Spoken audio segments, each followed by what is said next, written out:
In this section, we're going to design a great application, and the application is called Card Drop.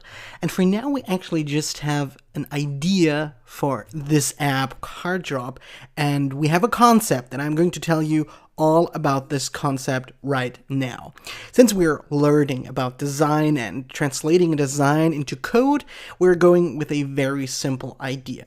So first of all, there is this basic functionality, what we want to achieve. We want to share inspirational quotes with friends or strangers using the standard iOS share capabilities. For example, using AirDrop to share a simple card with a nice inspirational quote on it to someone in your vicinity, or just sending a inspirational quote on a great image with a friend using iMessages or whatever.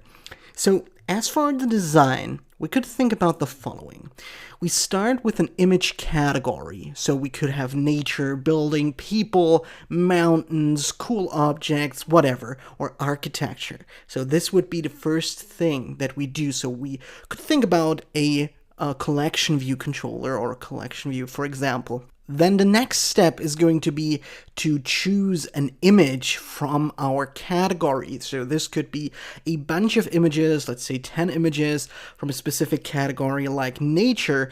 And once we have chosen an image, we get a random inspirational quote that we could then share with our friend or with a stranger using the standard share functionality. So with our chosen image in the background, and on it, on top of this image, is our random quote that was selected from a database that we insert or that we add to our application or that we get from an API, whatever we want. But this is the basic idea and concept of the app that we try to create.